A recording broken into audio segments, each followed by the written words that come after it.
Good evening, everyone. I hope my voice is clear. Can I get quick reactions?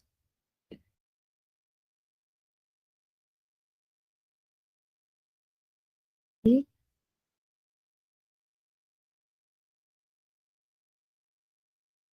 Are you excited for today's session?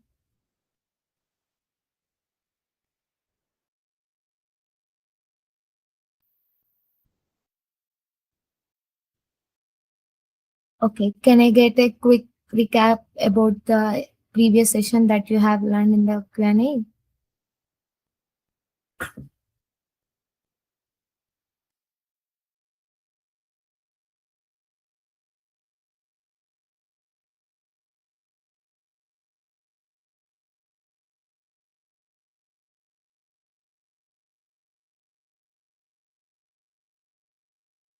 Things moving. Good, good.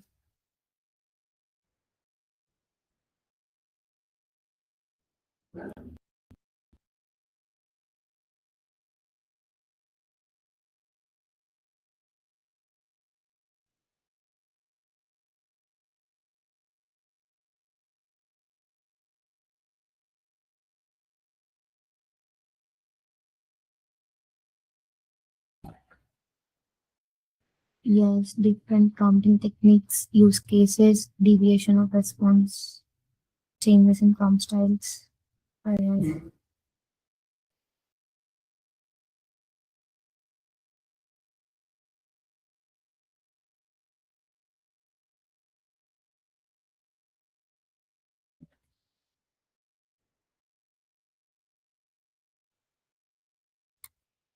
Okay, I'll be beginning the session in 2 minutes. Children, post your doubts in the Q&A as well as can I get a quick recap about the yesterday's session?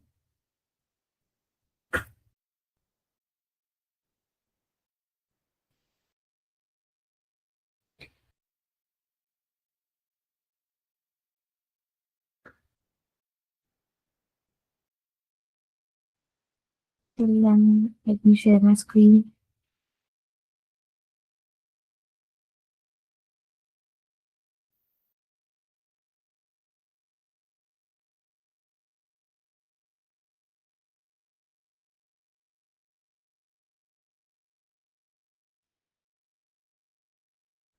Hope my screen is clear.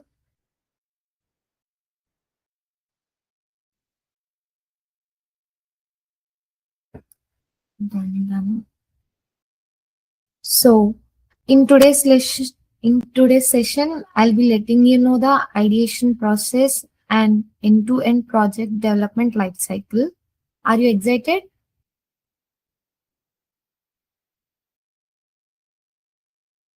Get responses in the chat.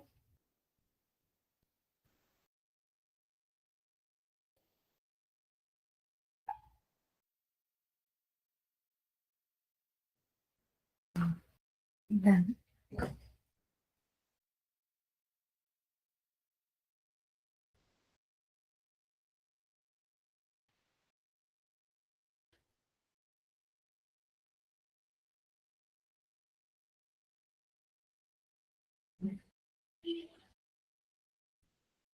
So, in today's session, we'll be knowing about the project phase, that is about the project development and its life cycle, and about the first two phases of the project phase.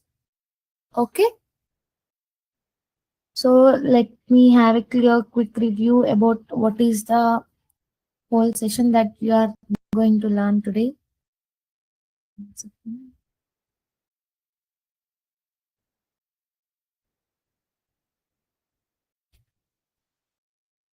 Yeah. So, let me first explain what we are going to cover today. So at first we'll be start with the design thinking in solution development. It means that which teaches how to think from the user's perspective. Yes, right? Again, then we'll move to requirement analysis where we understand what the system should do and how it should be behave. all these things, like what are the requirement that the system needs and what are the requirement that users need to give to the system, all these things. Last Q&A.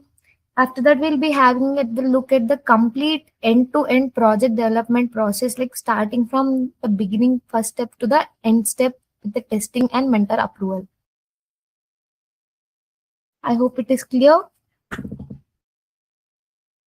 So by the end of this session, we'll be having clear understand about how to choose a meaningful project, how to define a strong problem statement, how to convert ideas into requirements, and how to plan and execute a project professionally.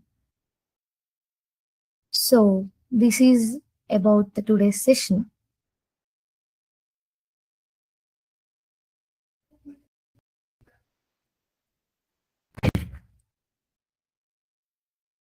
Okay, let me continue with the first step, that complete end-to-end project development process. Can anyone have an idea about what are the steps that required? Like what are the development process that a project needs?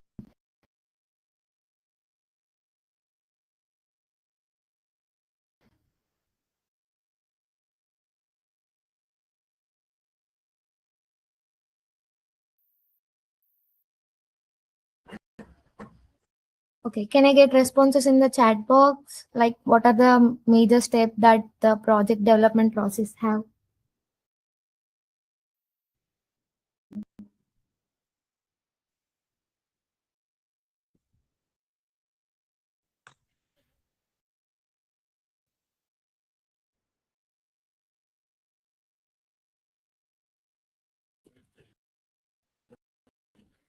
Ideation, prototype, feasibility, requirements, planning, implement, testing, deploy. Good.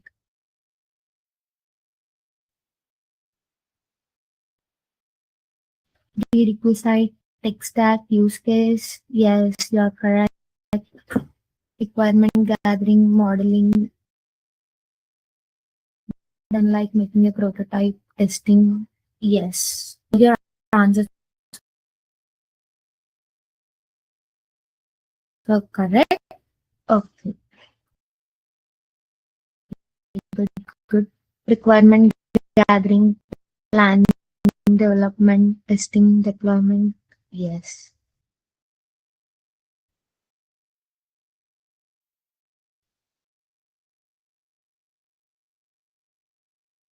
Okay. We'll be going with the project development process in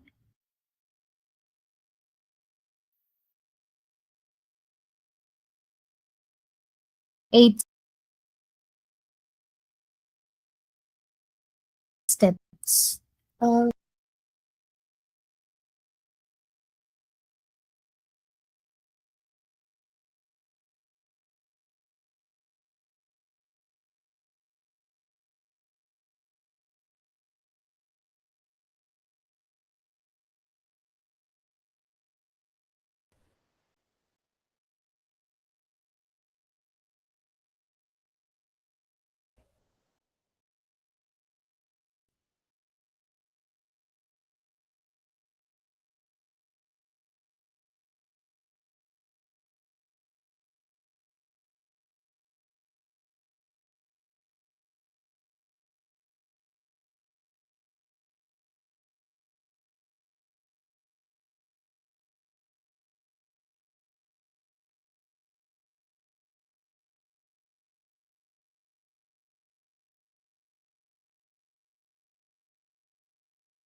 Guys, I hope my voice is clear, right? Can I get responses?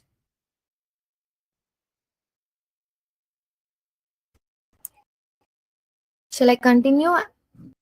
And I stopped sharing screen and I'll share my screen again. Thank you. Okay.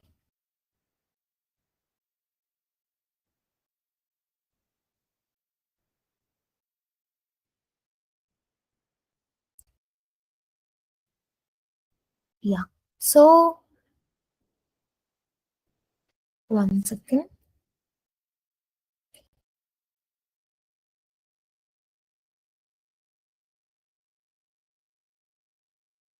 Sorry.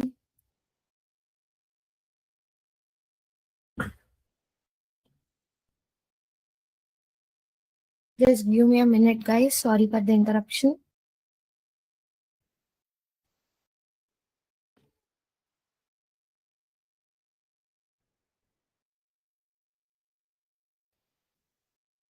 Okay. I hope you are able to see the project development process, right? So, in depth, now let us understand the complete project development life cycle. Basically, a project is not built in one day. Yes or no? So, it is built step by step in a structured manner, right? So, in the same way, the project development process consists of basically of 8 stages, in which the first one is prerequisites, setup, configurations, as you have mentioned in the earlier chats.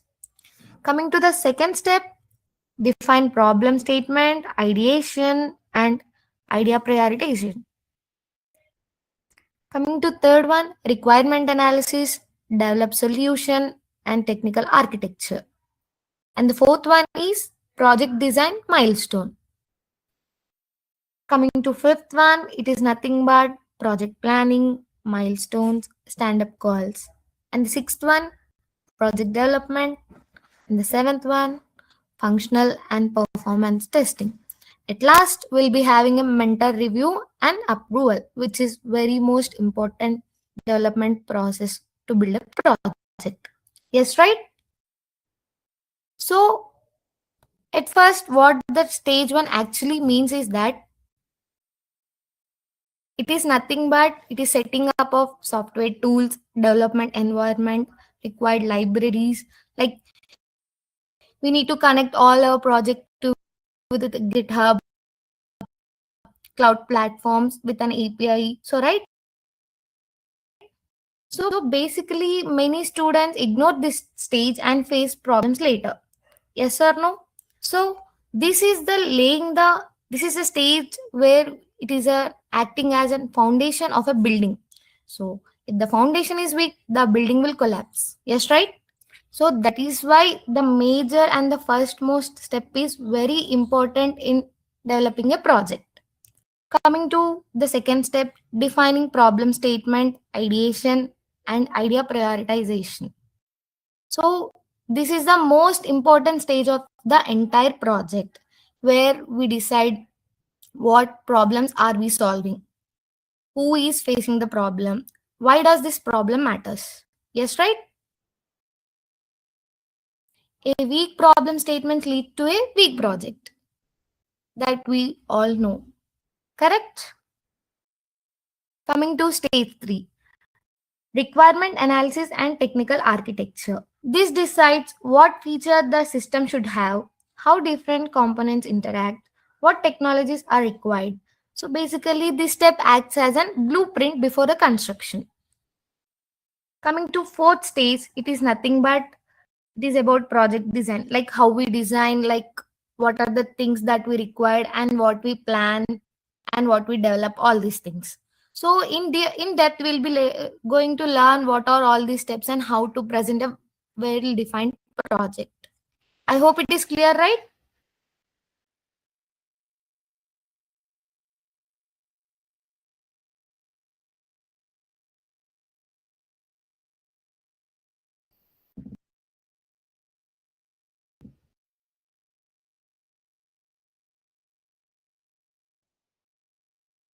And my audio is clear, right? Do you understand what are all these 8 steps?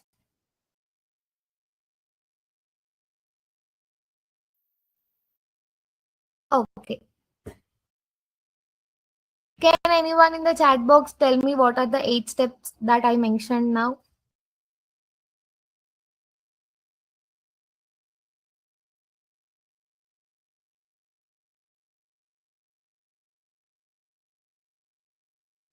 It's again getting disturbance about my audio.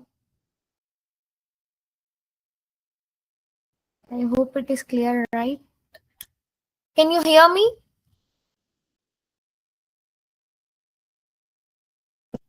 Okay.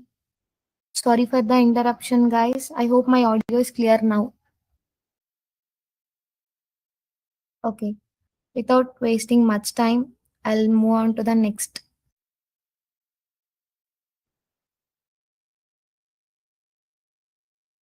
Hope my screen is visible to everyone, right? So till now we have known what are the project development process we have, and coming to the phase one, nothing but an ideation phase.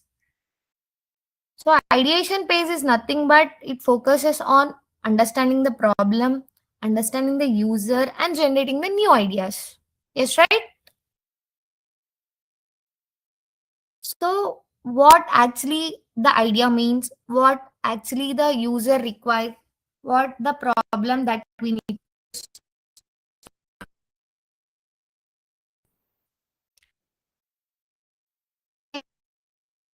focus on, what are the actual things we need to work on, like developing project.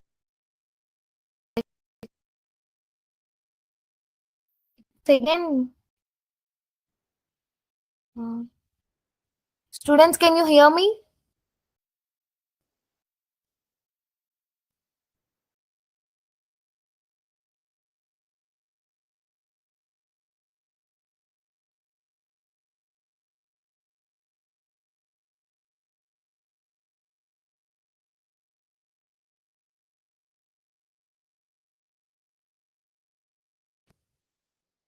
Really very sorry, guys. Can you hear me now?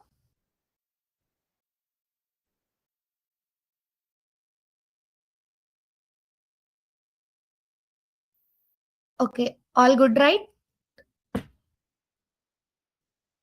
Thank you, and sorry for the disturbance. Okay. I'll repeat what the thing that I have said in a few seconds ago. It is nothing but I'm explaining about the phase one, nothing but ideation phase. So this phase actually focuses on understanding the problem and understanding about the user and generating the ideas. So I'll share my screen now and you'll be able to see what is the thing that I have mentioned easily.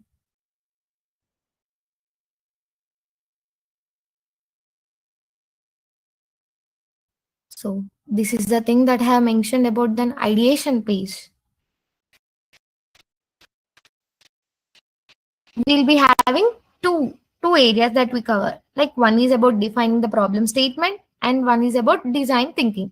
In design thinking, we are having ideation and the second one is nothing but brainstorming.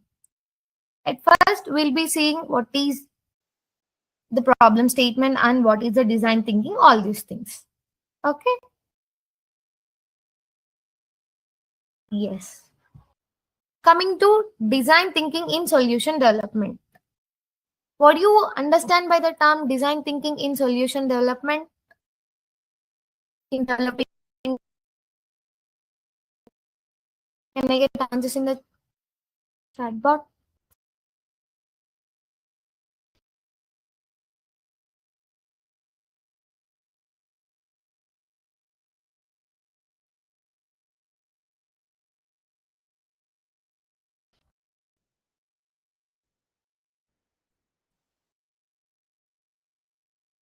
It's unclear still no regarding my voice.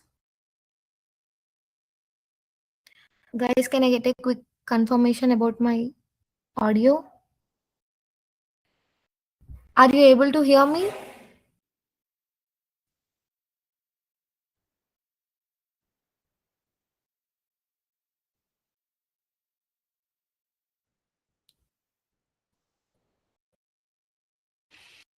It's lagging very too much. I'm sorry. 1 minute, guys.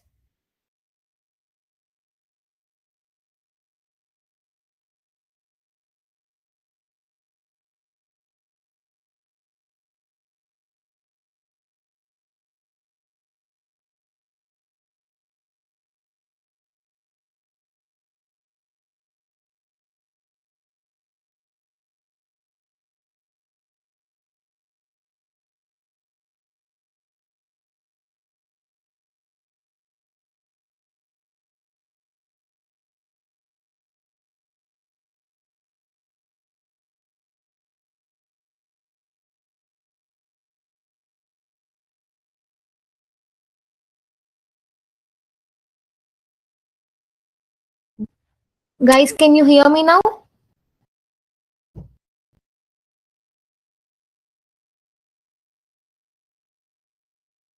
Can I get responses, quick reactions? Okay, thank you and sorry again. Yes, done. So, can anyone explain me about design thinking in solution development? What do you mean by that?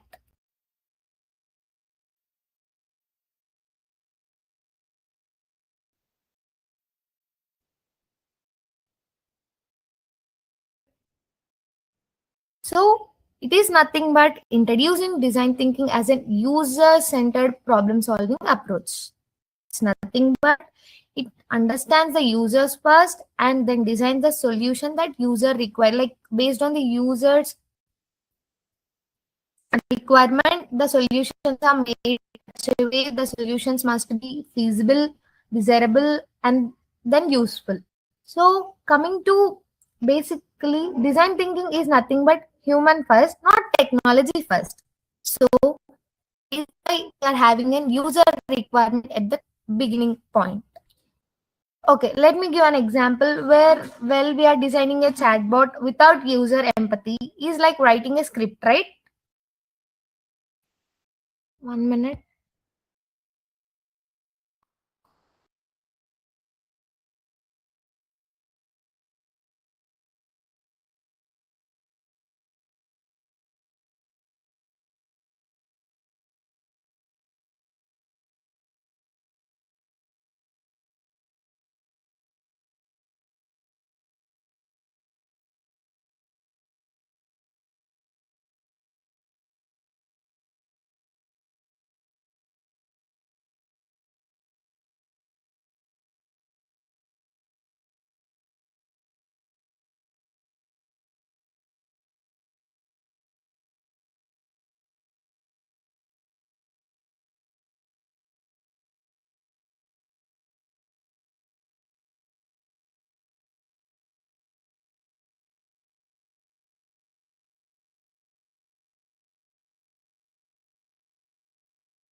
Hello, students. Is my voice audible?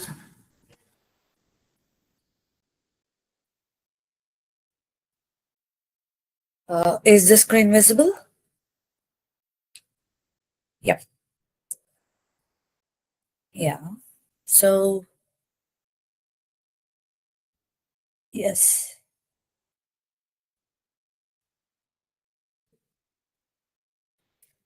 Okay. Now, tell me what is design thinking?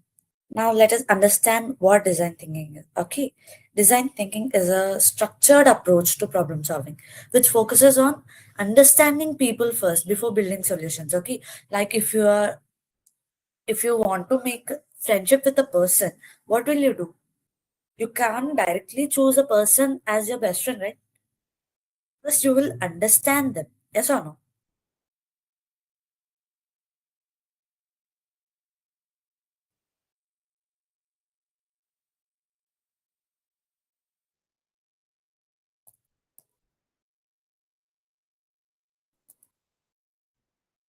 Like, did you get my point?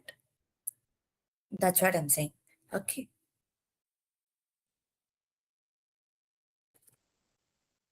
Is my voice clear? Is it audible?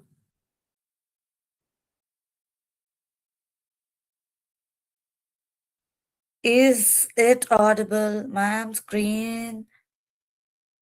not clear. Stop sharing. Share screen. Is the screen visible?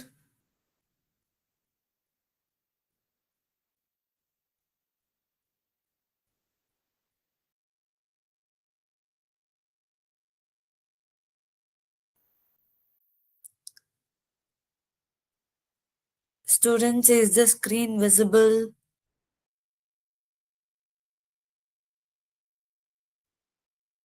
Is my voice audible? Okay. Okay.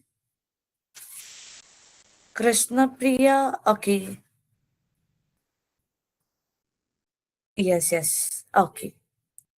So it's like I hope you all understood the statement which I said before. Okay. I would spend 55 minutes defining the problem and then 5 minutes solving it. That was said by Albert Einstein, which means that you have to understand more before. Then, while putting it into actions, that requires only few, like less hours. Okay, it takes only 1 to 2 minutes, or like 1 to 2 hours in developing the code. Okay.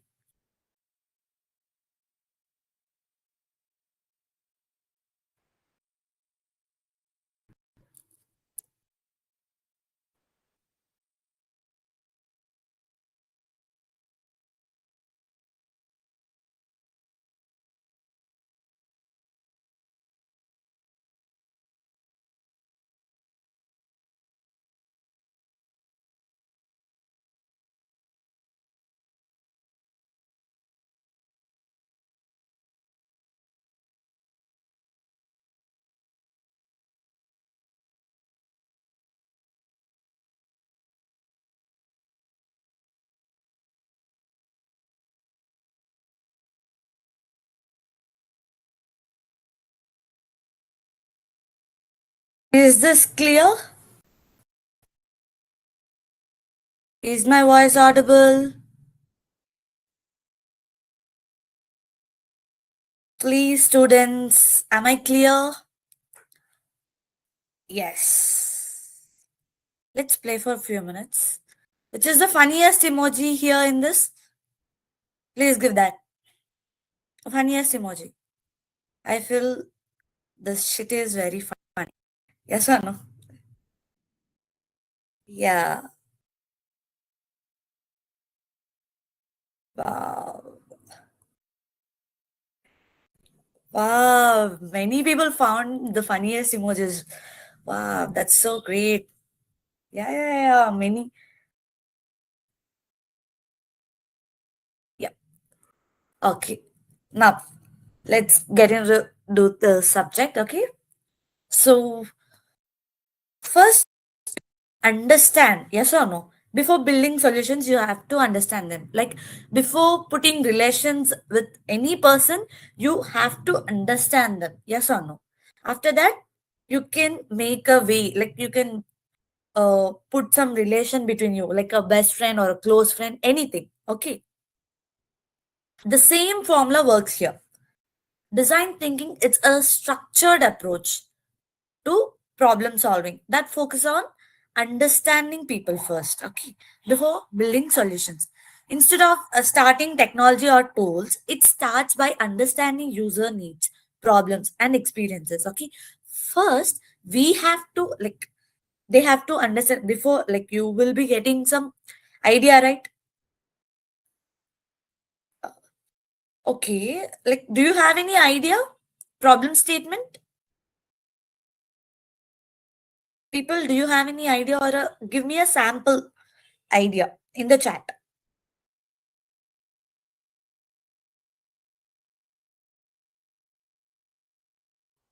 Students, slide. Yeah, I did not change the slide. Okay. Tell me, like, any idea. Do you have any idea? Like, you will be doing the project right in the end. So, what idea do you have that you want to work? Project problem statement.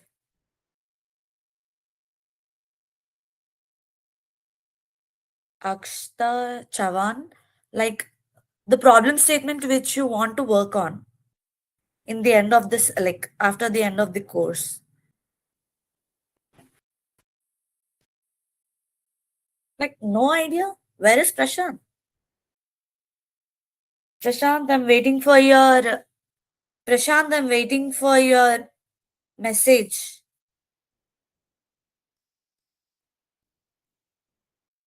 Maybe he left the session. Are you there? Yeah, making an app that gamify learning about cybersecurity. Wow, that's a very good problem statement idea. Implementing an end-to-end system to automate some task. Yeah, that's what. Which task? I'm asking. Making an AI that can do the data visualization. Yep. Okay. Yes. Yeah. What is design thinking? Like you all understood, right? What is design thinking? Yes or no? Design thinking combines creativity with structure. It engages teams to explore problems deeply, generate ideas freely, and then refine into practical solutions. Okay, like if you work in a group, what will you do first? You people know the points of each and every person. You will know the perspective of each and every person, and then you will refine them. Which one is best? You will take that point. Yes or no? In the same way works here. Okay. Yeah. In the context of generative AI projects, design thinking is extremely important. AI is the powerful technology. Okay.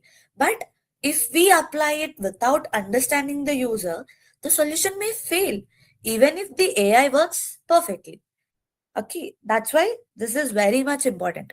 Design thinking helps us answer important questions such as who is the user? Like it's very much important, right? Who is the user and what problem is the user facing? Why does the problem matter? How can technology, including AI, help solve it? These kind of questions, this can help us to answer it. Okay. Before following design thinking, we ensure that generative AI solutions are useful to users. Okay, they are feasible and viable from the business perspective as well as technical perspective. So design thinking ensures that we do not build AI solutions just because we can, but they solve real problems in meaningful way. Okay.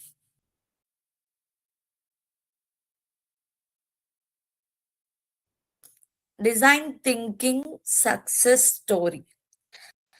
Okay, anyone know this one? Like, what is Airbnb? Anyone answer about this? What is Airbnb?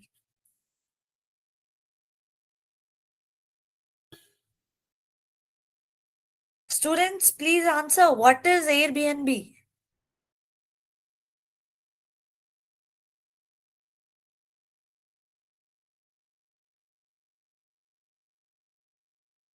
Yeah, Nickel, it's a place for to stay.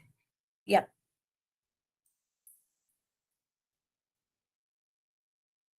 So there is this story. It's a story. This real world example which shows the power of design thinking. Okay, the Airbnb success story. In its early days, Airbnb was struggling to grow. The founders initially believed the problem was related to marketing or technology. Okay, no one know this. Okay, that they have started Airbnb, but instead of adding new features, they use design thinking to understand their users better. Okay, instead of adding working on it, making the errors like again and again, checking the code, everything, they didn't work on it, but instead they use design thinking to understand their users better. They observed how users interact with the platform and discovered the people did not trust the listings. Okay. The photos of the room were poor, unclear, and unprofessional. Like if you open this one, what I'll say, Agoda, anything. In Agoda, you can book hotel rooms, right? What will you do in that? First, you will check the rooms. If you want to book a hotel room, what will you do? First, you will check the room.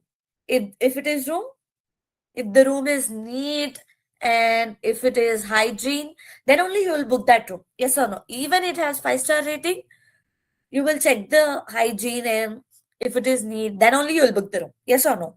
So here also the problem has occurred there. Okay. The photos were, like I told you, they are unprofessional and unclear and like they are poor, which made users hesitant to hook. Okay. So instead of building complex technology, Airbnb focused on the real user problem. They personally visited hosts, took high quality photos of the room, and improved the overall experience. Like they have renovated the room in a way. Okay. Like right, home service, house service, room service will be there, right? In every hotel. Do you have an idea about the room service? What do they do?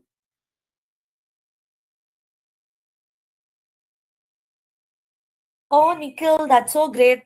Like you are running an Airbnb currently. That's so great of you. Congratulations and all the best for your future planning also. Yeah. So this simple user focus change led to a massive increase in booking. Okay. This simple change, small change, they have gotten into a like they have got into the massive increase in bookings. Okay. The key lesson from this example is that technology alone does not create success. Understanding the user and solving the right problem does. Okay. In the context of generative AI projects, this story reminds us that AI should be used only where it adds the real value. Okay. You can't use it in each and every problem or each and every place where it is not required also. You shouldn't use, like you are using it. Understanding user trust and experience is critical. Like that's the most important thing if you're starting any idea. Okay. A simple solution can be more powerful than a complex AI system. So, Airbnb success shows us that design thinking drives impactful solutions and technology, including AI. And this supports that thinking and not replace it. Okay.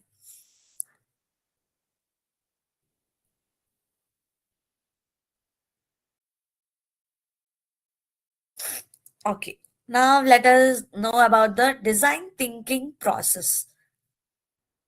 Uh, Now that we have seen a real world example of design thinking, let us understand the design thinking process itself, how this process is. Okay. Design thinking follows a 5-stage process. It follows a 5-stage process that helps team move from understanding a problem to testing the solution. The first stage is empathize. In this stage, we focus on understand, we like observe, engage, and immerse. So we focus on understanding the user, their needs, emotions, challenges, and experiences. For generative AI projects, this means understanding users interact with systems and what they expect from AI. Okay, and the second stage is define. Here, we slowly define the problem based on the insights gathered during the empathy stage. Okay, they express the problem in the form of POVs. Okay, like the user POVs. A well defined problem helps avoid building solutions for the wrong issues. Okay, and the third stage is ideate.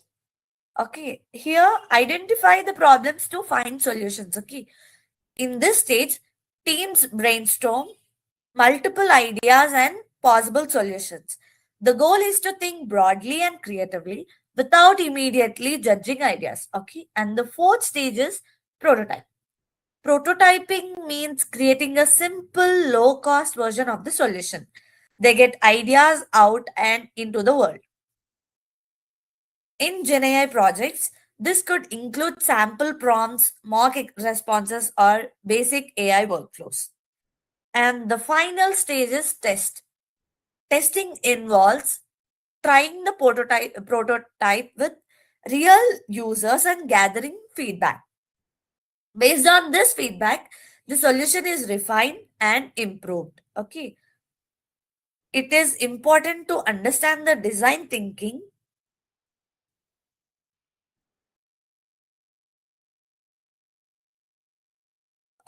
and understand the design thinking, and which is not one time. This is the linear process. Okay. Once if you start thinking, okay, you got, and that's end. That is not the process. There are some stages. This is a linear process. Teams often move back and forth between stages as they learn more. This process ensures that generative AI solutions are human centered, practical, and continuously improving. Okay. Yeah. Coming to the next slide, that is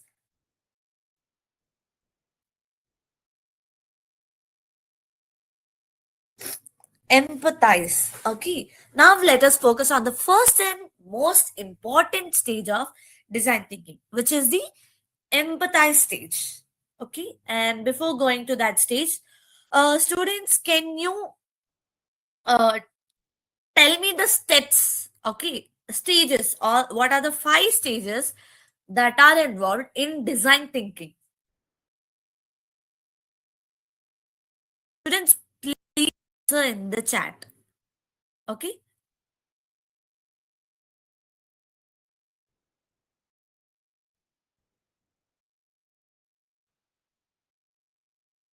Yeah, Akshay. Yeah, that's true. Prototype is the working model. Okay. Idea, your idea. Okay. That's a model which you want. Okay. Empathize, define, ideate, prototype, test. Yeah, that's very good, Shivang.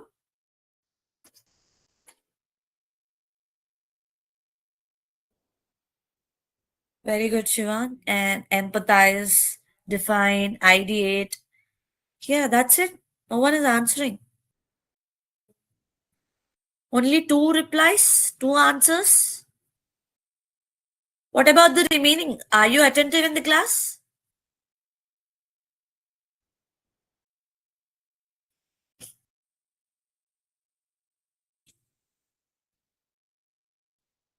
Okay.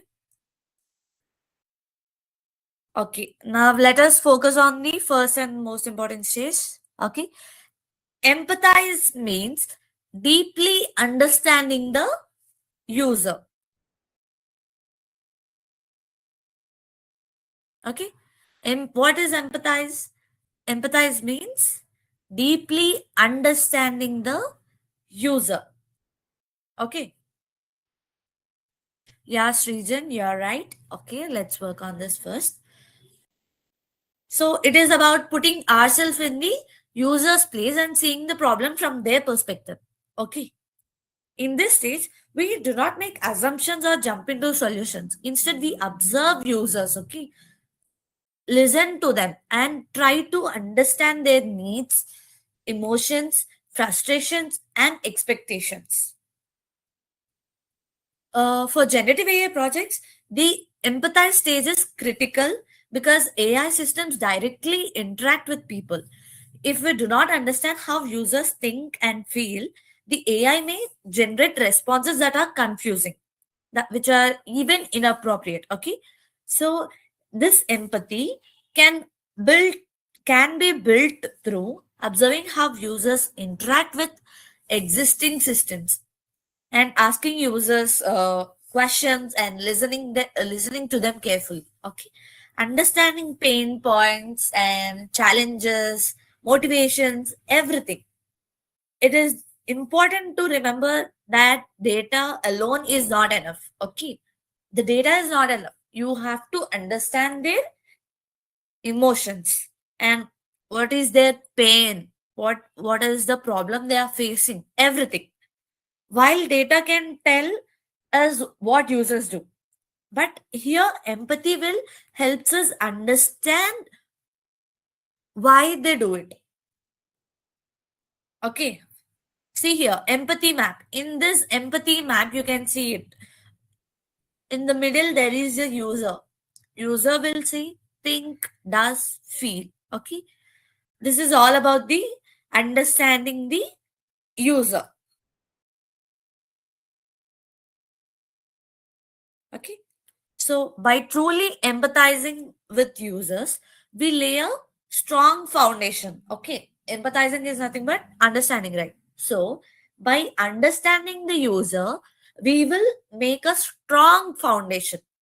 Okay, like before constructing any building, what will you do?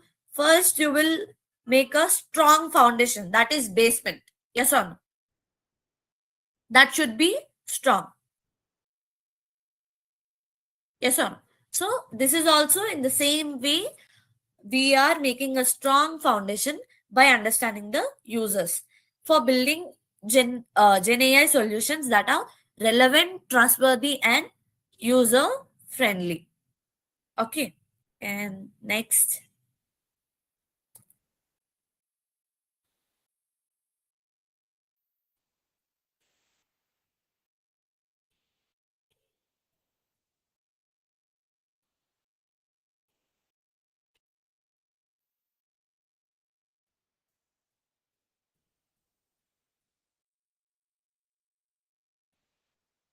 empathy map canvas. Okay, okay. Now that we understand the importance of empathizing, let us look at this very powerful tool called empathy map. What do you think the empathy map is? Do you have any idea? Students, is my voice clear?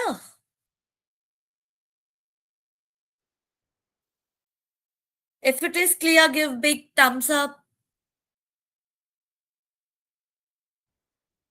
Yeah. Wow. Okay. Yes. So, what do you think the empathy map is? Tell me. Answer it. I need at least like I'm waiting for your answers. Okay.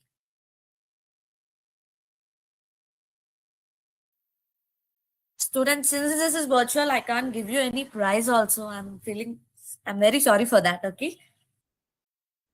Like at least one chocolate for answering the question. Like we in our school days, our class teacher used to do that. Yeah, Shivang, I'll give you a virtual chocolate. Wait, I'm searching for a chocolate.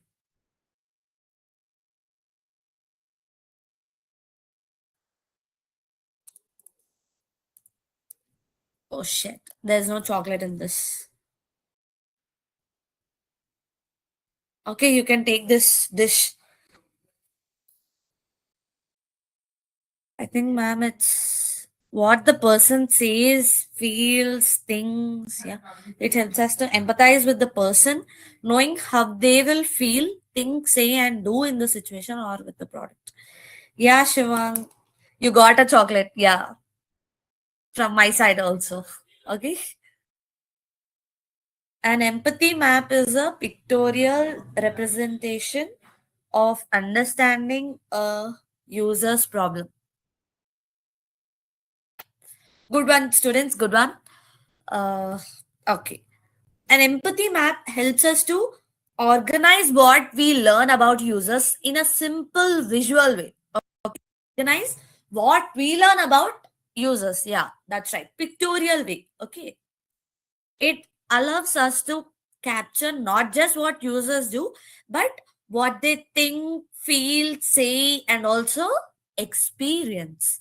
This tool is especially useful in generative AI projects because AI systems interact directly with humans, and human behavior is not always logical or predictable. Okay. This map is divided into four main sections.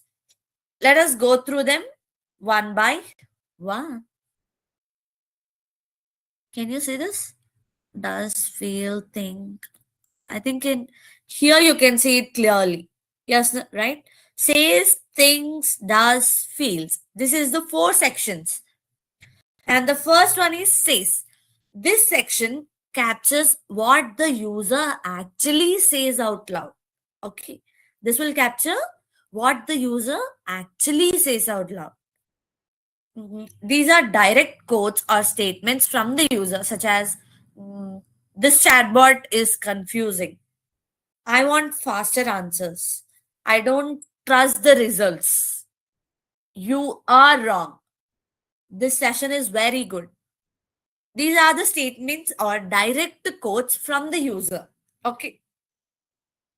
If you were students, if you were using any AI chatbot, what is one thing you might say when it frustrates you? Tell me.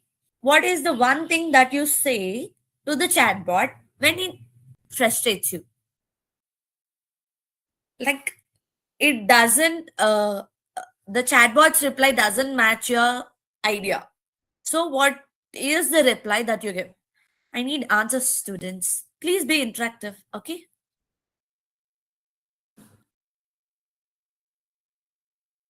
No reply. Wow. What what happened, students?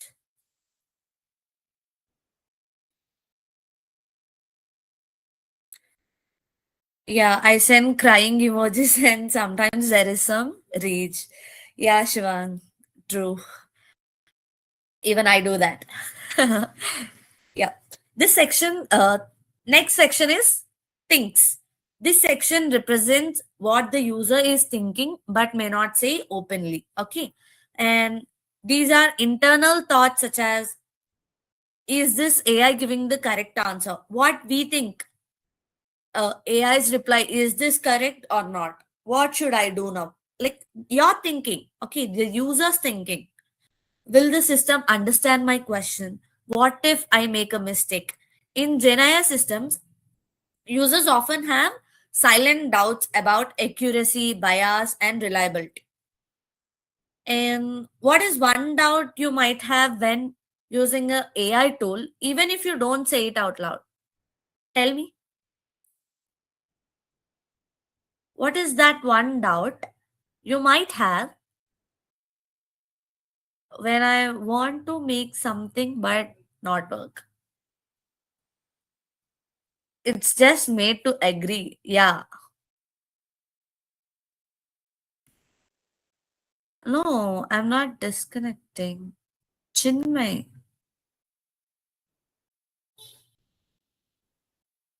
Okay, and the next section is fields. What does fields mean?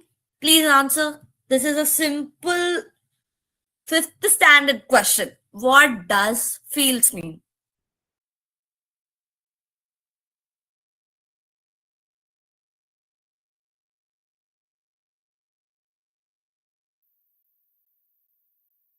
Yeah, emotions. Yeah, Vaishnavi.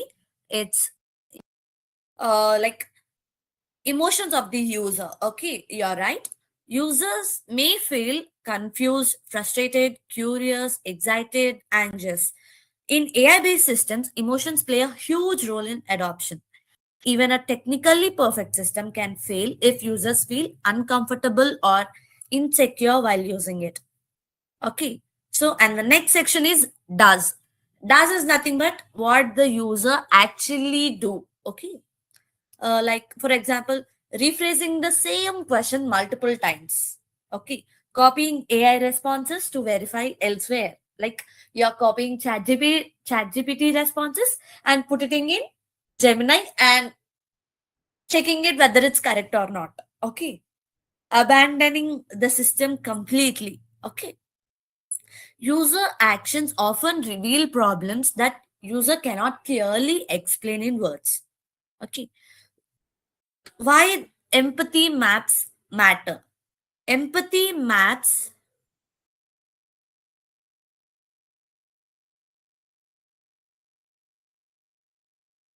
why the empathy maps matter. Um, why do you think do they matter? Like, in what way does this help? Can you answer? Yeah.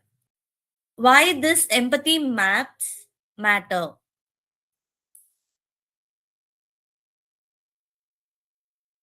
Okay. Why this empathy maps matter? Please answer.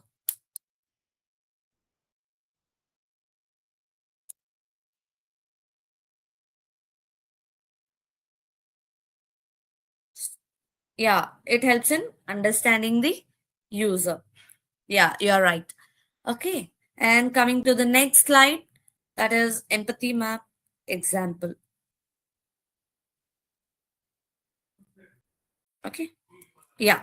I think you can see it here. Yes or no? Yes. Now that we understand what an empathy map is and how each section works, let us look at the practical example. This slide shows a completed empathy map for a real user scenario. Seeing an example helps us understand how abstract ideas are converted into clear user insights. Yes or no? So, first step in the say section, we capture what the student openly expresses. And here you can see I was expecting something different. What do you think? Where should I start? What brand do you like? What size is this? Yeah, this is in the say section what the student openly expresses. Okay. And in the think section, we capture what student is thinking internally and what the student Jamie is thinking. Do they think I'm stupid? What is best for me? Why is this so hard? What else am I missing? These kind of questions. What Jamie is thinking. Okay. In buying a TV, you can see in buying a TV. And what does she feel? And the next section is feel. What is she feeling? Excited. Like if you want to buy any new object, what do you think? What do you feel from inside? Like you will feel excited, right? You will be joyful, happy, everything. Yes or no? So Jamie is also feeling like that. She is also anxious and overwhelmed, everything. She has some fear also, like am I buying it correctly or not? Okay. And next thing, what does she do? Like, what action does she perform? Checks the website, okay, and she'll check for the list of pros and cons, compare products, more research. She'll do some research. She'll ask her neighbors, friends, everyone, okay, and she also observes in store.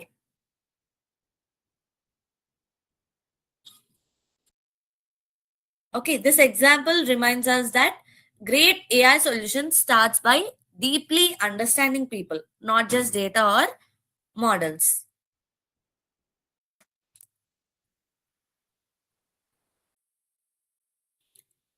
And then,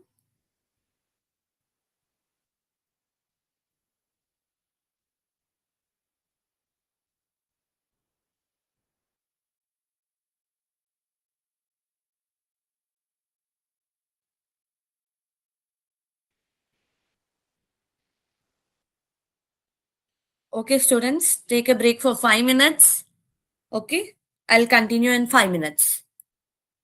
Have some, drink some water. I'll also drink some water and come. Okay. Sanket, am I so like? Am I telling you the boring content? Like, why are you so waiting for the attendance form? Please wait. I'll make you make the session more entertaining also. Okay. Wait for attendance till 8, 8:30. Okay.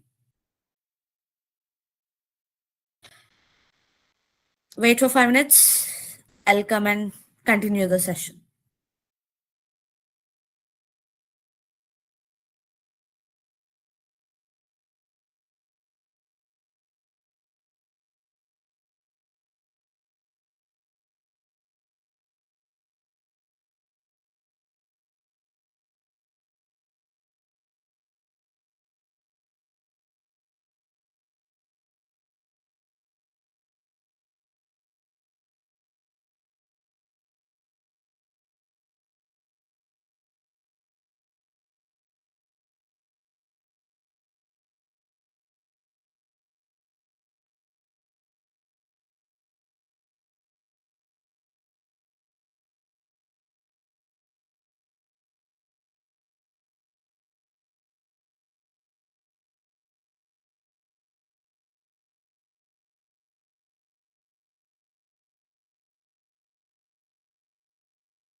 Okay, students, I'm back.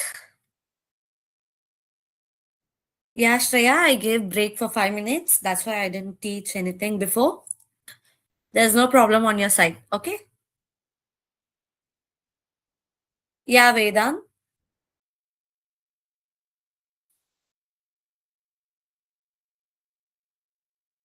Okay. And let's continue. And the next thing is defining the problem that system. Okay. So, what is this? Defining the problem. What is this? Now that we understand the importance of identifying the true problem and like empathizing, next step is clearly defining the problem using the problem statement. Okay, what is problem statement? Answer.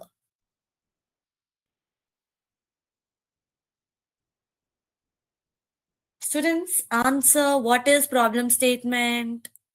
What is problem statement?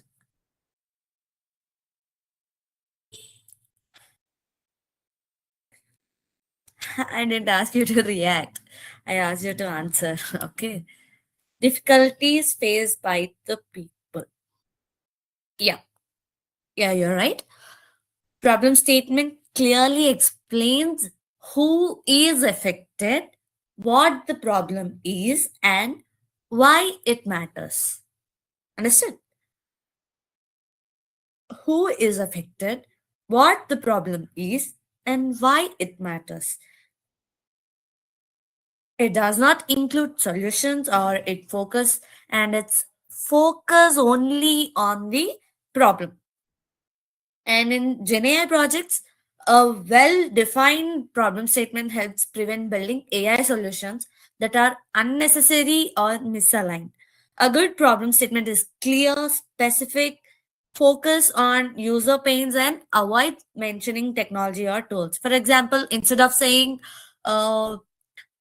we need an AI chatbot, we define the problem as users struggle to give quick and understandable answers to their questions.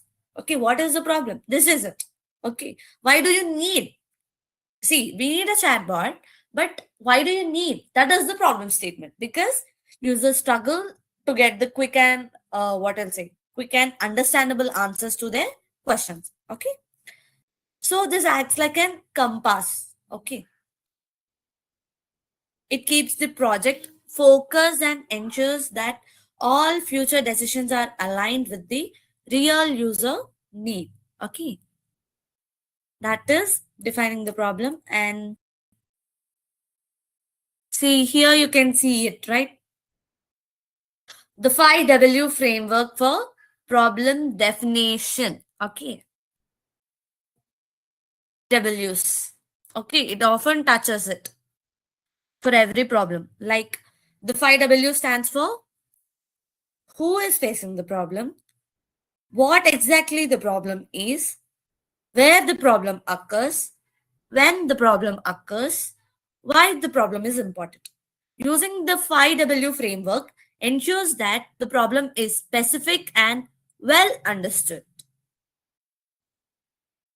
Okay, that is 5W framework. Okay, in GenAI projects, this framework prevents vague use cases like build a smart AI system and replaces them with clear, actionable problem definitions. Okay, and then after defining the problem, what do? You brainstorming the ideas. Okay, you brainstorm the idea. Okay, that is the next stage. So once the problem is clearly defined, we may move into this step. Brainstorming encourages us to generate multiple ideas without judgment. At this stage, no idea is considered right or wrong. In GenAI projects, brainstorming helps us explore AI based solutions, non AI solutions, simple solutions versus complex solutions, all these kind of things. Okay. After brainstorming, we move into the idea prioritization. We evaluate ideas based on feasibility, impact, and time and effort. Okay. And then See, you can see here brainstorm, group ideas, prioritize. After that, after making it prioritize, we have prototype stage.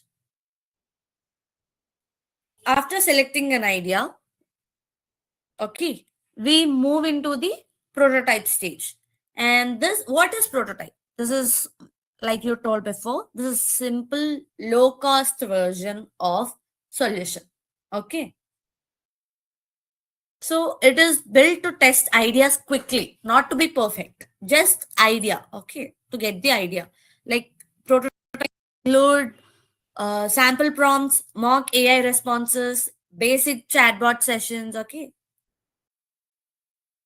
and all.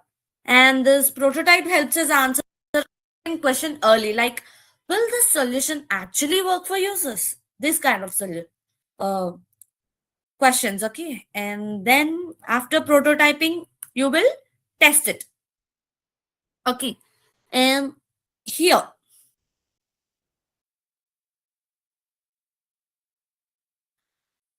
testing is a critical part of the design thinking process. In the test stage, we evaluate the solution with real users and real scenarios. Okay, this will help us check response relevance, clarity of answers, and bias or hallucinations, user satisfactions, and all. Okay, testing is not about finding faults, it's about learning and improving.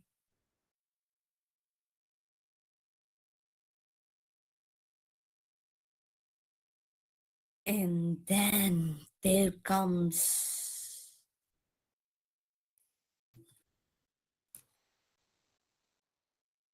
yeah. Okay, everyone. A quick question before we move ahead. Till now, we were engineers or artists, yes or no? Like, answer. Were we engineers or artists till now? Like, whatever session has happened till now, were we engineers or artists? Answer.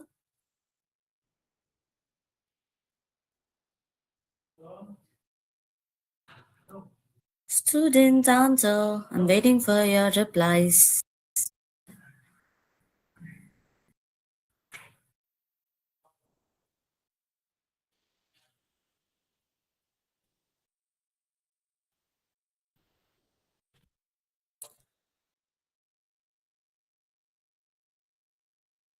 We are both artists and engineers. Oh, yeah. Actually, we are both in developing an idea, but till now we were artists because like brainstorming, ideating, imagining, and prototyping. This is all the creative mode. Yes or no? But here we are switching the plot. Okay, switching the roles. We are moving from creative thinking to the structured thinking. Okay, and this slide is like that moment when you stop drawing rough sketches and start writing the engineering drawings in your measurements. Okay, so here let us do the requirement analysis. What is it? We'll do it. Okay, like requirement analysis. Think of this phase like planning a trip. You don't just say I want to go somewhere nice, yes or no? Is it true? Like, you just say that I want to go somewhere and you'll go. It's not like that, right? You will plan a trip. For that, what all is required, when, where, who, what, and why. Yes or no? These all are required.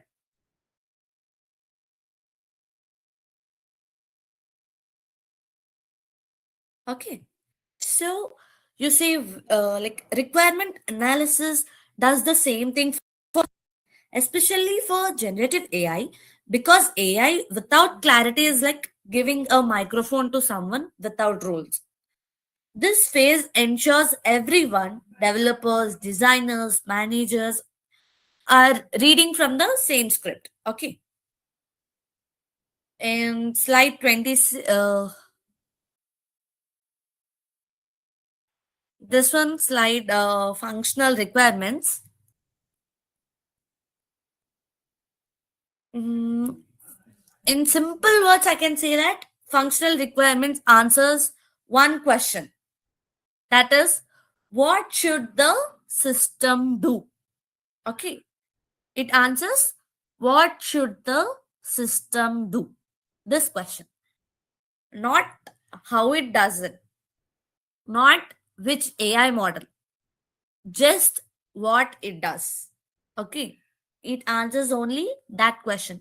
For example, accept user inputs and generate AI responses, handle wrong questions politely, escalate complex cases. Okay, think of functional requirements as the skills list of your system. If your Gen AI system were applying for a job, functional requirements would be its resume. Okay, if you are applying for a job, what will be its functional requirements? First thing, it should take resume. Okay, and then, yep. So let's see some examples. Okay, tell me what are the good requirements and bad requirements for a system.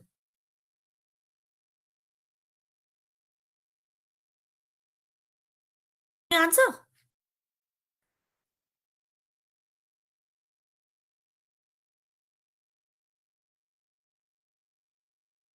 Okay. System should be very smart. Is this a good requirement or a bad requirement?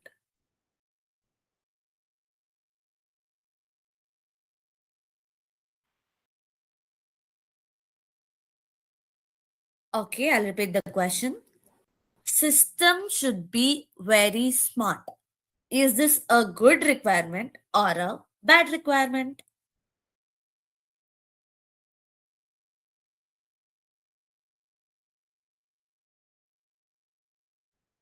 No, actually, you people are wrong. That's a bad requirement. Okay.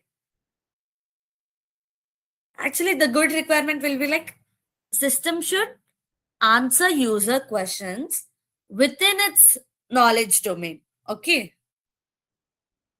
Like if I ask you, like, you are studying in second class. If I ask you the 10th class question, will you answer? No. And I'll ask you to be smart also. Even if I ask you to be smart, will you answer the 10th class question? No. Yes or no? For a second class student, they will answer only second class questions. Yes or no? In the same way, it follows for this one also. System. If you tell it to be smart, it doesn't answer the its knowledge like question that is outside its knowledge domain. It answers only the question which is within its knowledge domain. Okay.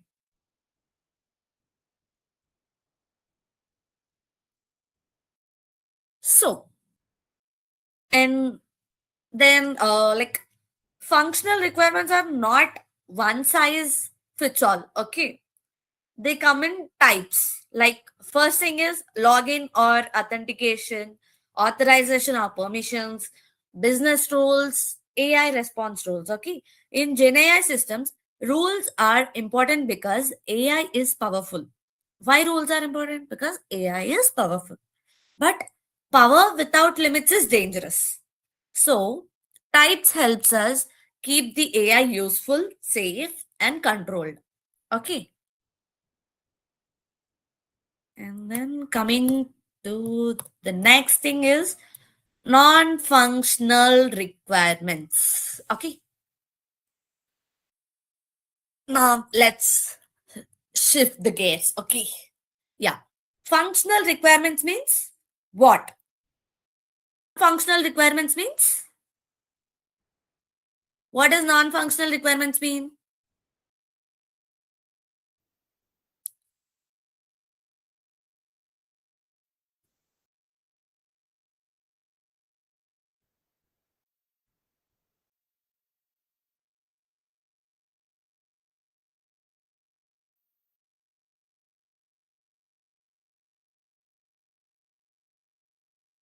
related to system is functional requirement.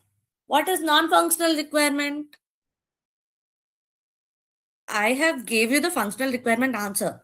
Functional requirements means what? And non-functional requirements means answer. Continue the statement. Okay.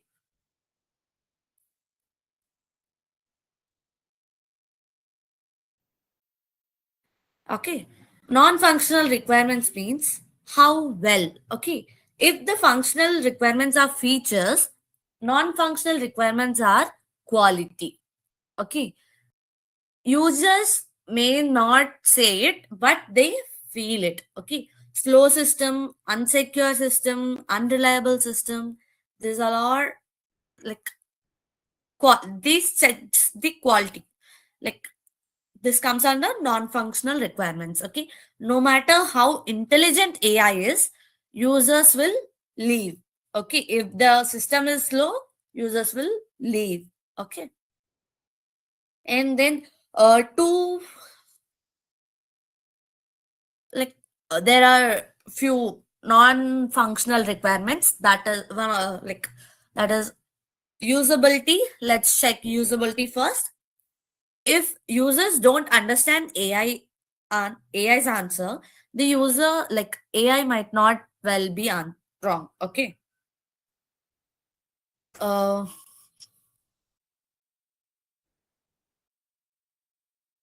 I'll tell you it again. Yeah, see.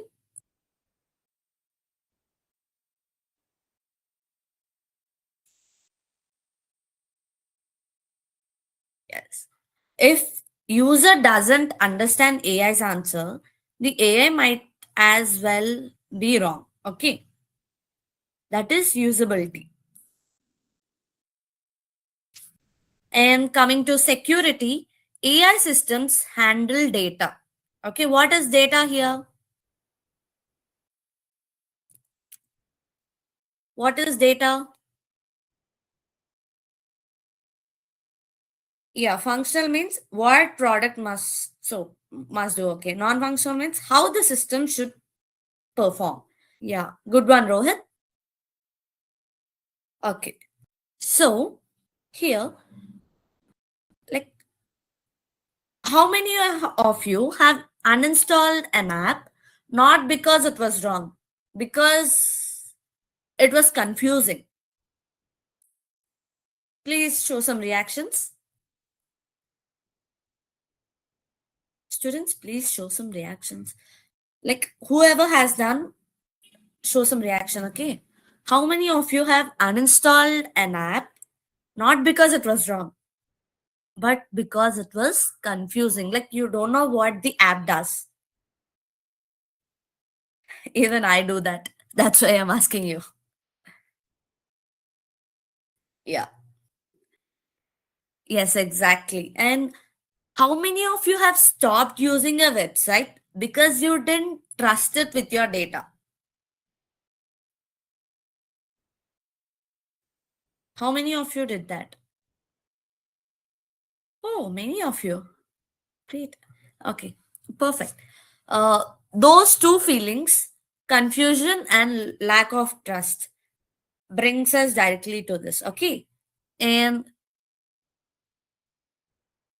usability simply means how easy is the system to use. Did you understand? Usability means how simply, like how easy is the system to use. Let me give you a real life example. Okay. Imagine you buy a new mobile phone and the phone has amazing processor, excellent camera, powerful battery, but the menu is confusing. Like buttons are hidden and you don't know where anything is. Okay. Will you say, wow, great phone? Or, yeah, ye kya hai? This is very much irritating. What do you say? Oh, you did, Akshay. Wow. Like, what do you say for that? Not buying. No, no. I'm telling. Okay. Yeah, not buying is the good option, Rohit. And Like you have already bought the phone. While using it, like these are happening. What do you do? Wow, what a great phone. Or which option do you choose? One or two? Option, or like who will choose option one? That is, wow, great phone. Please react. Option two, wow, good one. Yeah. Yes. And exactly. Yeah, that phone fails because of poor usability. Okay. In generative AI systems, usability becomes even more important because users must understand how to answer questions, how to give prompts, how to interpret AI responses, and what to do next. Okay. And coming to security, security is about protecting users, data, and the system. In today's world, data is extremely valuable. Okay. Gen AI systems may handle personal information, conversations, business data, sensitive queries. Okay. If security is weak, the sequences are serious. There is a loss of trust, legal issues, reputation damage, and once the trust is lost, is it like it is very difficult to regain. Okay. Like think of your house. You want easy access for family and strong locks for safety. You don't want and like you don't want doors always open or doors so complicated that even you can't enter. Okay, this is exactly how usability and security work together. Okay, usability is nothing but easy access for the family, strong locks for safety. But here, yeah, sorry, strong locks for safety is security, easy access for the family is usability. Okay.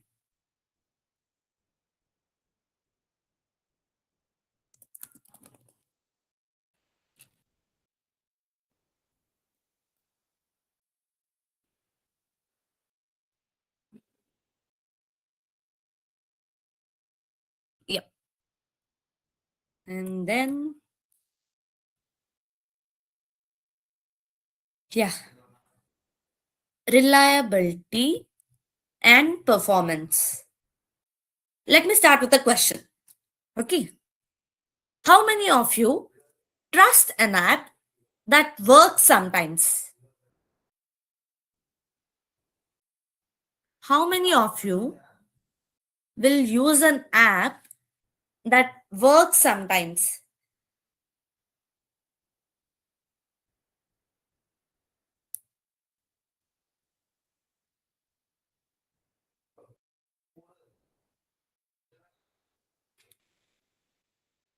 Never. Yeah,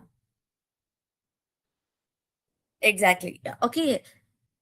And that brings us to reliability. Reliability means, does the system work consistently over time?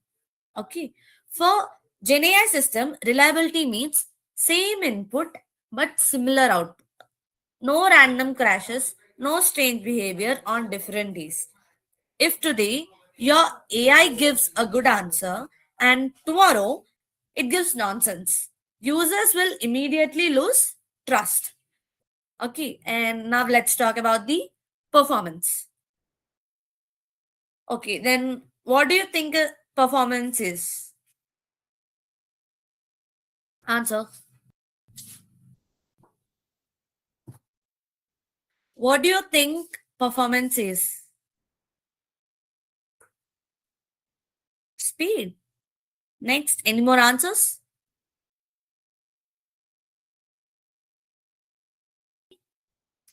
No replies. Runtime. Okay. Then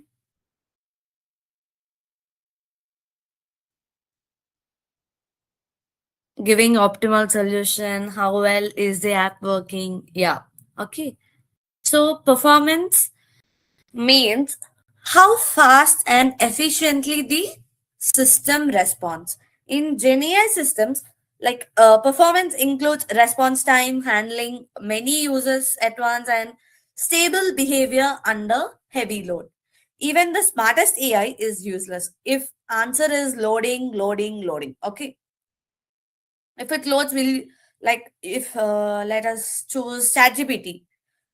When you give a prompt, if the reply is not fast, answer is not fast, it keeps on loading again and again. What do you think of it?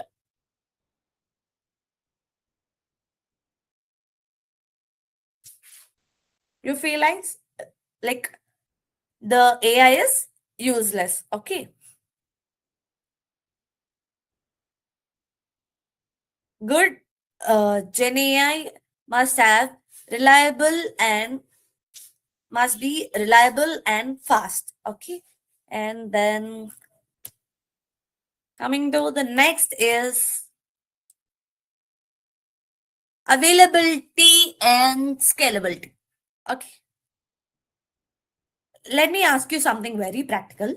Have you ever needed a service urgently and the app was down? Have you ever, like, did it happen to you? Like, have you experienced it? Like, the service is very urgent and the app was down. Did you experience this? Yes, many times. Yeah, me too. When I want to use my mobile, it gets stuck. Like, it gets hanged. Even I feel same. Bank UPI, yeah, that's the first and most important thing. When you wanted to do any payment, it gets like that app is down. It won't get open also. Yeah. This is an availability problem. Okay. Availability means is the system accessible when users need it? Okay. For GenAI systems, minimal downtime, quick recovery from failures, always ready during peak usage. Okay, these kind of things should be there. If AI works perfectly, but only between 10 to 5, is that okay for you? Is it fine for you? No, right?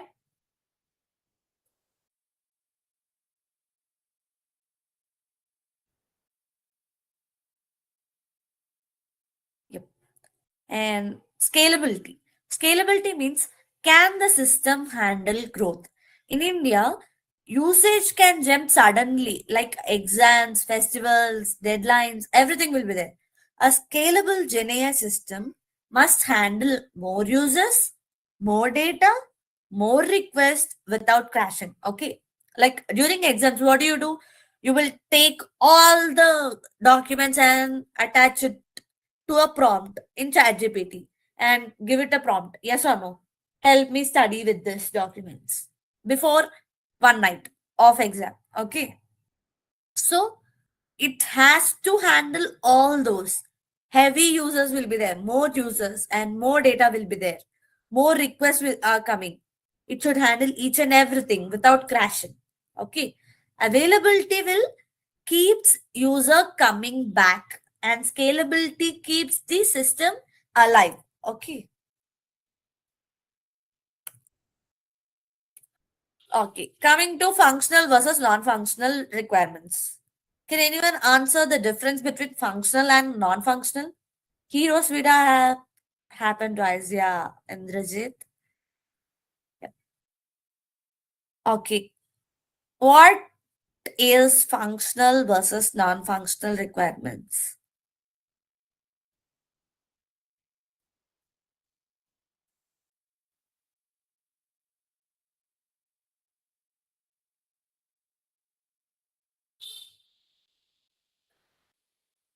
Let's make this very simple. Functional requirements means what the system does. Okay. And non-functional requirements means how well it does it. Okay. Understood? Did you get my point? Did you get my point, students? Please react if you get it. Students, please react if you get it. You can use funny emojis, cheers, everything, claps. There is, yeah, okay. Yeah, yeah. Once more, I'll tell you. Functional requirements means what the system does. Non functional requirements means how well it does it. Okay. Okay. I'll give you one question. Like, I'll give you one example. Tell me whether it is functional or non functional. Okay. Chatbot answers questions. Is this functional or non functional? It answers questions. Is this functional or non functional? Yeah, good. Good one, Yash. Dianto. Good one. Yeah, that's functional. And there is another example also. Chatbot protects user data and answers within 2 seconds. What is this? Non functional. Yeah, you are ready with your answers, right? Yeah, you're right. Okay. Then functional requirements must be written, not assumed. Okay.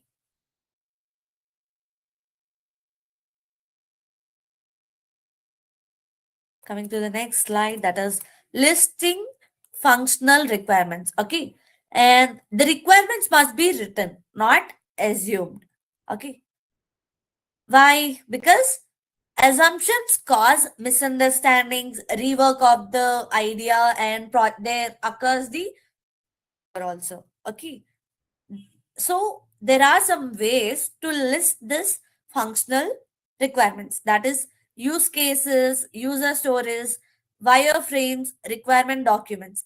In GenAI projects, this is critical because AI behavior can be interpreted differently by different people. Okay. So for that, we have to, there should be a written requirements.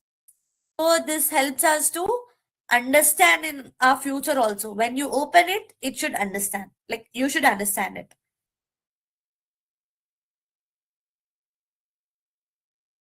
Here, some use cases, use case diagrams, user stories, and work breakdown structure, prototypes, SRS document. Okay, these are the examples. Okay, and then here comes data flow diagrams. Now let's visualize the data flow diagrams. So, what is this data flow? Data flow diagram shows how data moves through the system. Okay, it shows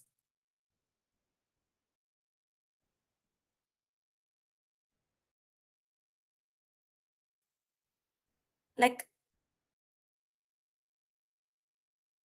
yeah, data flow diagrams. A data flow diagram shows how the data moves through the system. It does not show code, information flow. Okay, GenAI, like user, let us take some GenAI example. User enter prompts, and that prompts AI process and response returns to the user. This is the simple, like DF days will simplify complex systems. Okay, they are like Google Maps for data, where to go. Okay, and students here, like in the chat section, we will be posting the attendance form link. Please answer that. Then only it will be marked. Okay.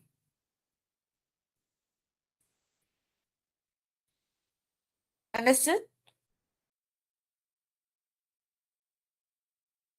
And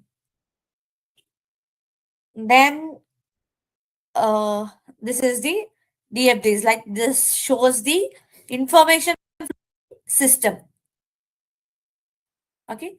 Then comes the components. What are the four? Like it has four components. What are the four components?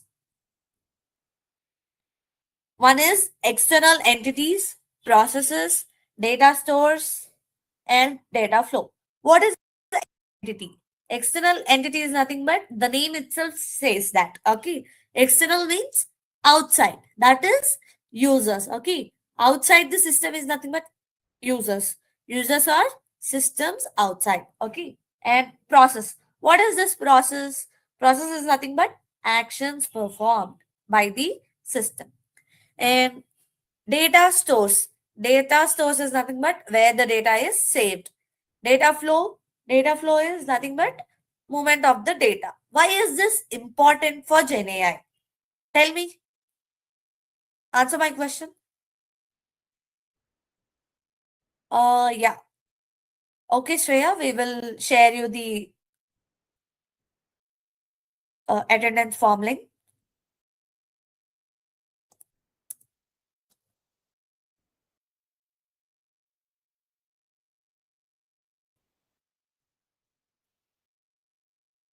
We will share you the attendance form link. Okay. Yeah. Attendance link. Please go through that. Okay. Fill it. Yeah. Then comes customer journey maps. What is this customer journey maps? Do you have any idea about this?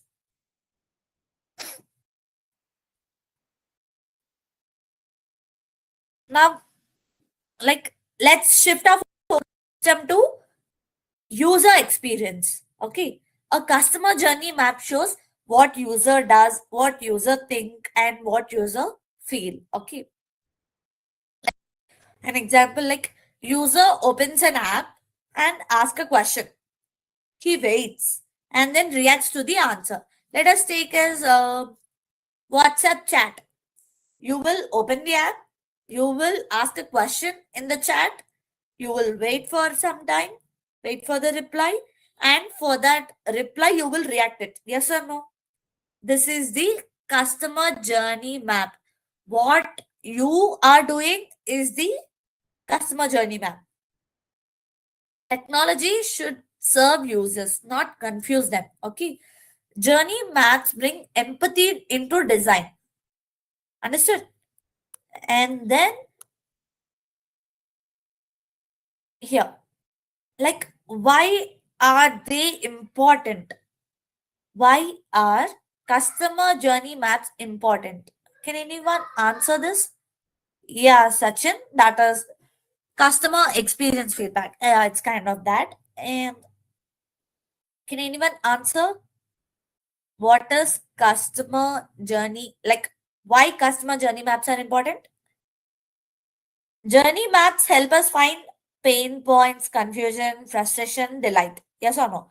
So, in GenAI systems, the wrong tone, confusing answer, too much text, these all things will make users leave. That's why to understand them, they are important. Okay. Good AI understands emotions, not just questions. And then comes user stories.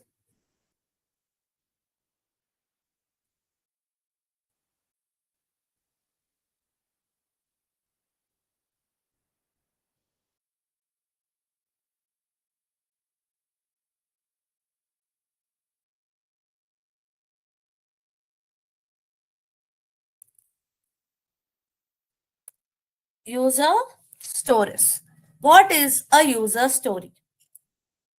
What is a user story? What is a user story?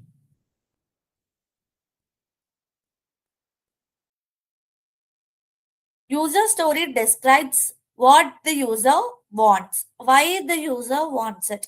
They avoid technical jargon. Okay. Like build an AI model, that is a bad example. Yes or no? You can't ask like that.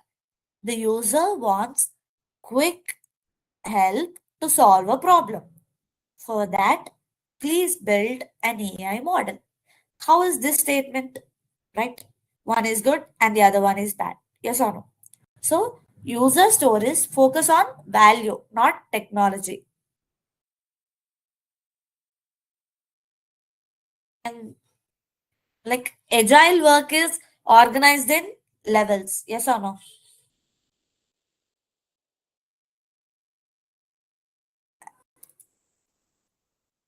Agile work is organized in stories. So, here you can see it, right? Story, epic, initiative. First thing is initiative. Initiative is nothing but business goal. And after that, the business goal is divided into epics. Epics are nothing but group of stories. And what are the stories? This epic is further divided into story. That is nothing but task, small task. Okay. Breaking big problems into manageable pieces. That is agile workflow. Understood?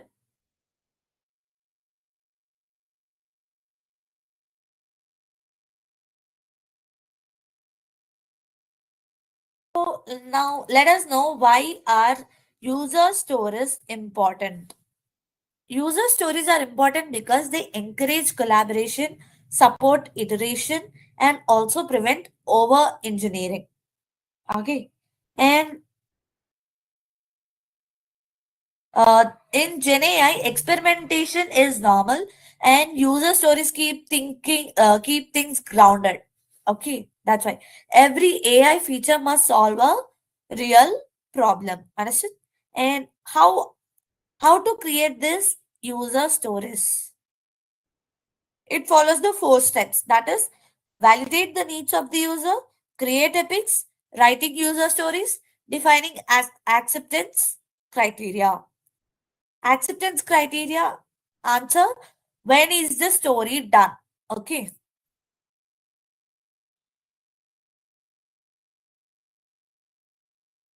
And then here comes invest. What is this invest? Good user stories must follow the invest principle.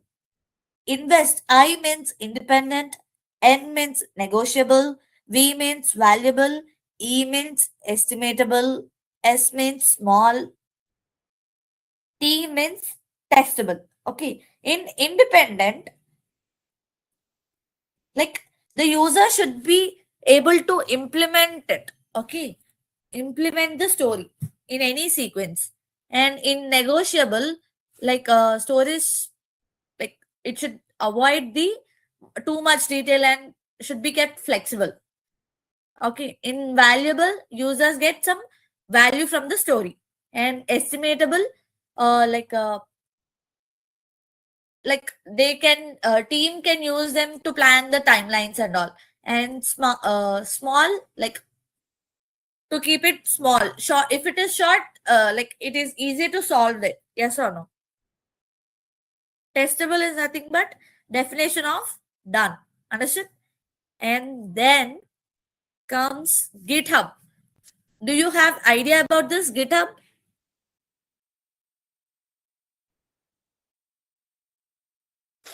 Do you have idea about GitHub?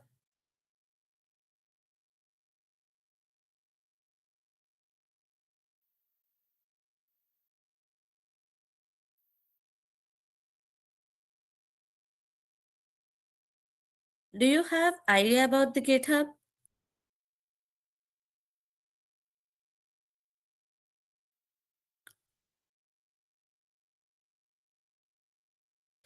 Okay. Yep.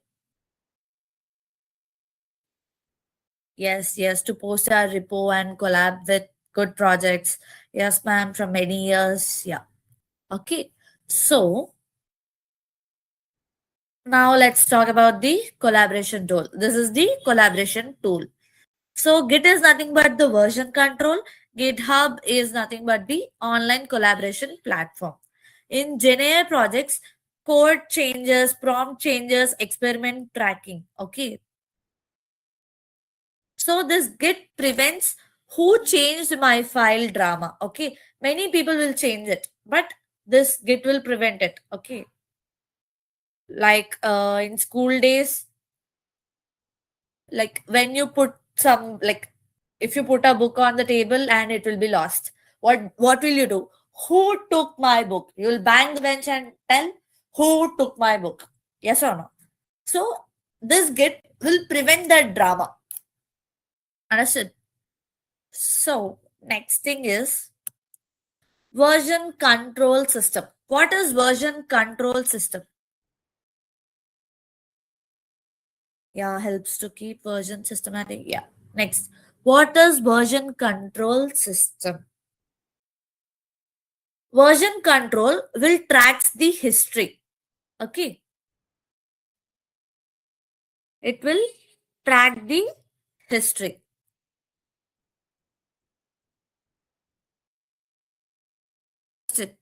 It keeps like it manages all the files and directories. And coming to repository, what is repository?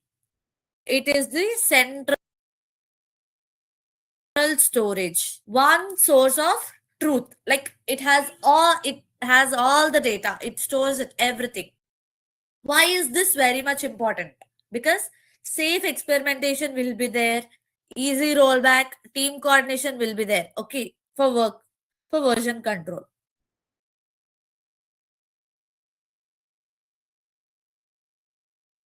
Post will contain folders, images, videos, everything, spreadsheets, everything. Okay, it organizes your single project. Okay,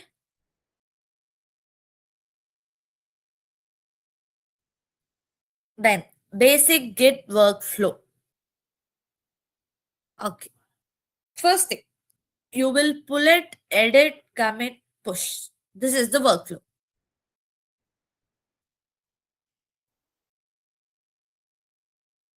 First thing, you will clone the Git in your local repository. Then you will pull it. Okay. After pulling it, you will add the files, then commit the changes, again push it into the Git. Okay. That is the procedure, workflow. The folder structure keeps the data, code, prompts, docs separately. Okay.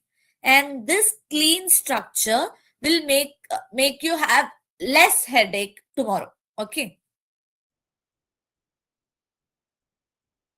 And I'll show you. This is the workflow. See, working directory to the staging area. You will add it, like staging area is nothing but the place where the document, like your document is present, project file is present. Okay, you will add it. After that, you will commit the changes, and in the local Git, you will push it into the remote. That is the GitHub. You can fetch it from the Git again. Okay, so you have to pull it from here. Understood? This is the workflow.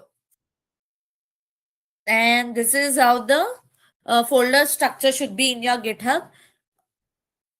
And everyone pay attention for this. You have to follow this step. Okay. You have to follow this step. While submitting your project file, project folder, you have to follow this step. So please pay attention for this. Okay. I'll end the session after this.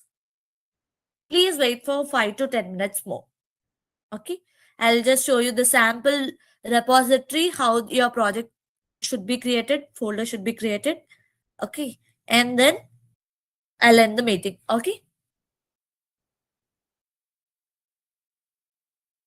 Yeah, GitHub is open source and not for data and dialogues. Right. Okay. See here, you can see it, right?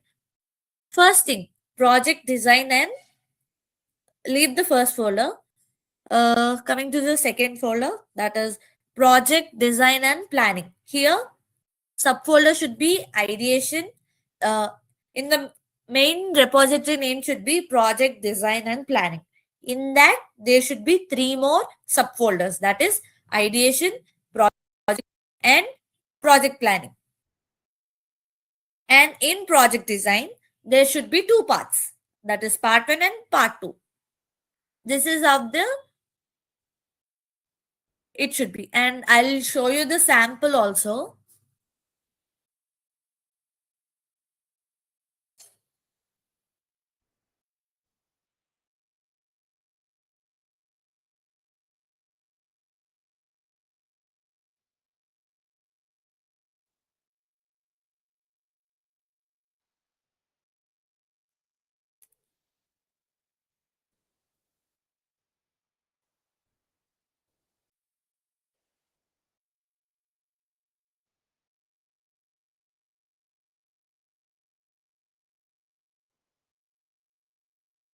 Okay.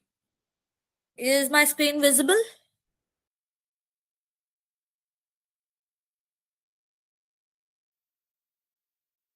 Is my screen visible?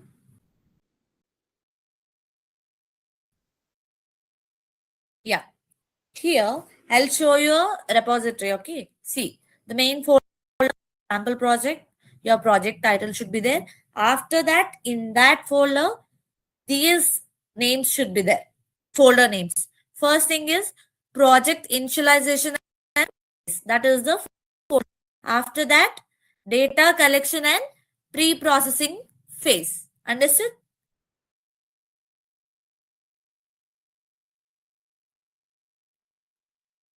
Understood? Yeah. Second folder should be data collection and pre-processing phase. And third folder is model development phase. And the fourth folder is model optimization and tuning phase. Understood? These are the four folders that you need to have. After that, smart lender. Yeah, some project. Okay. When you open this first one, when you open the first project initialization and planning phase, there should be these three documents. That is problem statements template. Okay. Problem statement template PDF. Here you can see how it should be, how the problem statement should be. It's loading. Yeah. Even I get irritated. Like, do you people get irritated if your system keeps on loading like that website?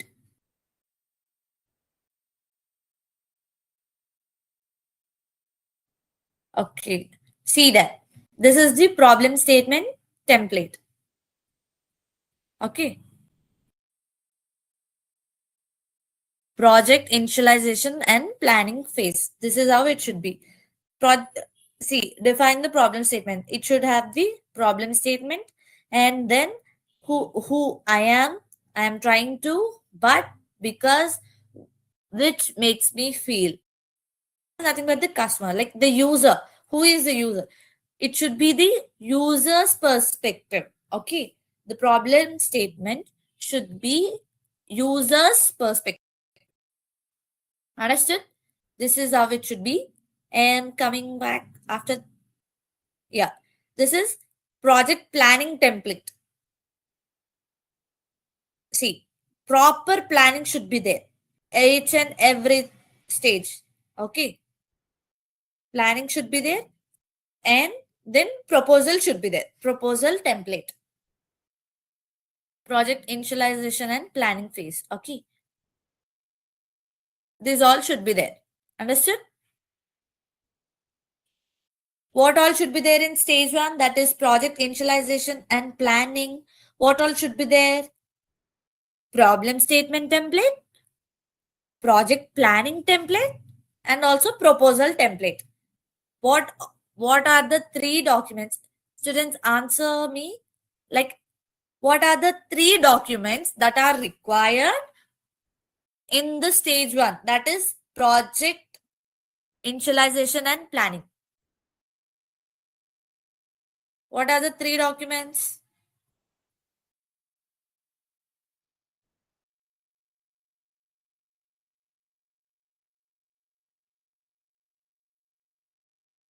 Students, answer. What are the three documents? Problem statement, project planning, project proposal. Yeah, Divyansh. Good. Yeah, problem statement template, project planning.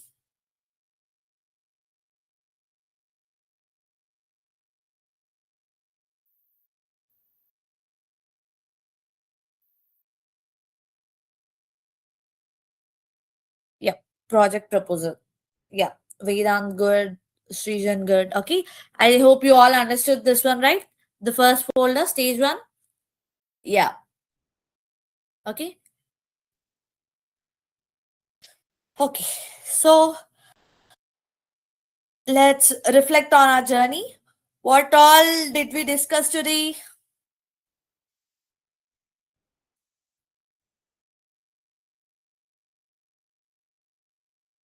Ma'am, where we will get problem statements for the project. See, you have to make it problem statement for your own idea. Okay. Whatever idea is there for you, for that you have to build the problem statement from the user perspective. Okay. Understood, Vedant? You have to make it problem statement. Okay. I'm asking you, like, what all have we did we discuss today?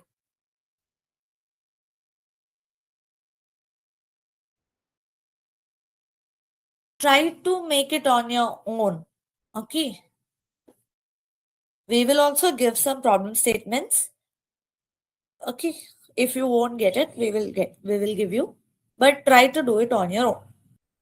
Like, if you learn it on your own, then you will be getting it right. Yeah. Okay. Let's reflect on our journey. We moved from ideas, that is the requirements, to creativity, that is the structure, to building concepts, that is, yeah, ready systems and all. Okay. And this is what we did today. So we have discussed the stages. Many MNC companies will follow this stage, that is planning, requirement, like planning stage, requirement stage. After that, you have to do, you have to work on the code. Yes or no? Design the code. Further steps will be there. So these are the steps you will be following for your project. And today we have discussed two, and in the next project session we will discuss the remaining stages. So yeah, thank you for your attention and participation, students. I'm very happy for that you have replied in the chat section for my questions. Thank you so much. I hope you all enjoyed the session. Uh, can I get the reaction? Like how? Like, please answer the poll, students.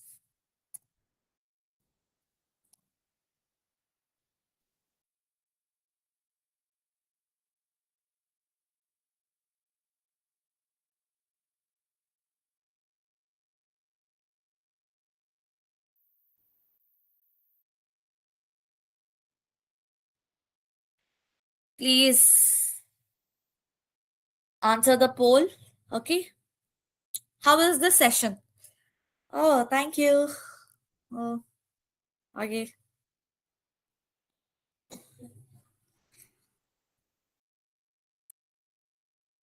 And also give me the feedback of the session. If you need any improvement in the session, please put it in the chat section. And in the further sections, we will improve it there. Okay.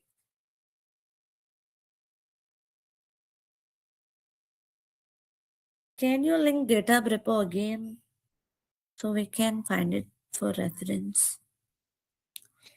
Okay, we will try to share. For the reference, we will tell you. Okay. Mm, yep. Please answer the poll and It's okay, Adil. It's okay. I'll remember your name and inform it to our team. Okay. I think the disruptions of your voice and the screen made a lot of interruptions. Without those, it was nice. Okay, okay. We'll check with our internet issues also. And please give your feedback. It's very valuable, students. Okay. Thank you. Regarding this project, we are to form groups, right? Yeah, Shrika, you have to form the groups. We will inform you that later. Okay. In the next further sessions, we will tell you that.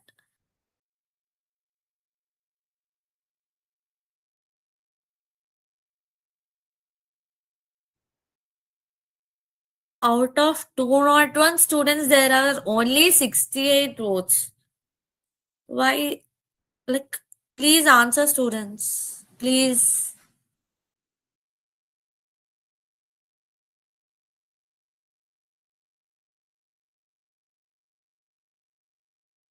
Should we start looking for problem statements right now? Yeah, you can look into that. Okay. You can find your problem statements, try to work on it, build your own, so that you will experience it. Okay. If anyone guides you, spoon feeds you, then you will learn it, but not as much as on your own. Okay. Okay. So I'm gonna end the session. Thank you so much. Thank you for answering the poll. Bye bye. See you in the next session.